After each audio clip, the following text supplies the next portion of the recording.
ಇದು 2 ಎಕರೆ 24 ಗುಂಟೆ general category property. ಇದು ಅಳತೆ ಹದ್ಬಸ್ತು ಎಲ್ಲಾಗಿ ಬೇಲಿ ಹಾಕಿರುವಂಥದ್ದು. ಹಾರೋಹಳ್ಳಿ ಬಸ್ ಸ್ಟ್ಯಾಂಡಿಂದ ನಿಮಗೆ ಕರೆಕ್ಟಾಗಿ 4 ಕಿಲೋಮೀಟ್ರ್ ಆಗುತ್ತೆ. ಇವು ರೆಡ್ ಸಾಯಿಲು ನೋಡಿ, ಹೊಸದಾಗಿ ಇಲ್ಲೆಲ್ಲ ರೋಡೆಲ್ಲ ಕ್ಲೀನ್ ಮಾಡಿಸಿದ್ದಾರೆ. ಅದ್ರ ಪಕ್ಕದ್ದೇ ಇದು 2 ಸೈಡ್ ರೋಡಿಗೆ ಬರುತ್ತೆ. ಇಲ್ಲಿ ಒಂದಷ್ಟು 40-50 ಫಲ ಬಿಟ್ಟಿರುವಂಥ ಮಾವಿನ ಗಿಡಗಳಿದ್ದಾವೆ.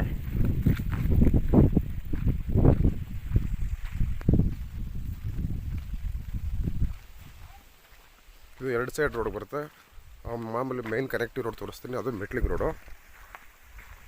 2-3 ಜನ ಡಿವೈಡ್ ಮಾಡ್ಕೊಂಡು ಫಾರ್ಮ್ ಮಾಡಿಕೊಡೋ ತಿನ್ನೋರ್ಗೂ ಕೂಡ ಇದು ಸೂಟಬಲ್ಲು.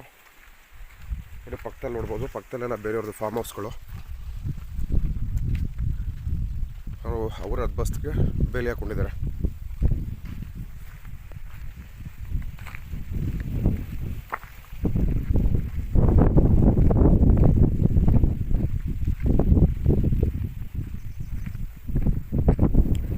ಇಲ್ಲಿ ಏನು ಹೊಲ ಗೊತ್ತಿಲ್ಲಲ್ಲ, ಹಂಗಾಗಿ ಗೊತ್ತಾಗಲ್ಲ ಸಾಯಿಲ್ ಕಂಡೀಷನ್ನು.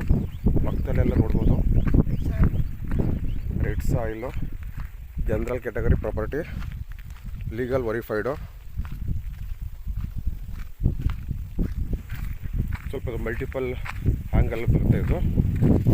ಇದ್ರದ್ದು ಇಂಟ್ರೆಸ್ಟ್ ಕಾಲ್ ಮಾಡಿದಾಗ ಸ್ಕೆಚ್ಚು, ಬೇರೆ ಸಪೋರ್ಟಿವ್ ಡಾಕ್ಯುಮೆಂಟ್ಸ್ ಏನಿದೆ ಅವೆಲ್ಲ ಶೇರ್ ಮಾಡ್ತೀನಿ. ಕರೆಕ್ಟಾಗಿ ಹಾರೋಹಳ್ಳಿ ಬಸ್ ಸ್ಟ್ಯಾಂಡಿಂದ 4.25 ಕಿಲೋಮೀಟ್ರು. ಇದಕ್ಕೆ ಇದೇ ಥರ ಎಂಟ್ರೆನ್ಸ್ ಗೇಟು.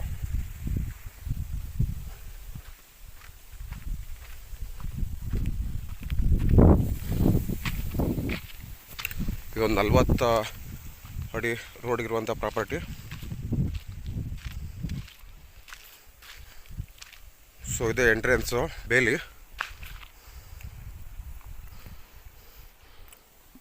ಬಲಗಡೆಗೆ ಈ ಥರ ಸ್ಟ್ರೈಟ್ ಹೋಗುತ್ತೆ. ಇದು ಒಂದು ಕಡೆಯಿಂದ ಎಂಟ್ರಿ. ಇಲ್ಲಿದೊಂದೇ ಅಲ್ಲ ಫಾರ್ಮು, ಇನ್ನು ಮುಂದೆ ಹೋದ್ರೆ ಬೇರೆ ಬೇರೆ ಡೆವಲಪ್ಮೆಂಟ್ ಆಗಿರೋ ಫಾರ್ಮ್ಗಳಿದ್ದಾವೆ. ಇದು ಅದು ಮುಂದೆ ಕಾಣಿಸ್ತಾ ಇದೆಯಲ್ಲ, ಇದು ಹಾರೋಹಳ್ಳಿ ಟೌನು.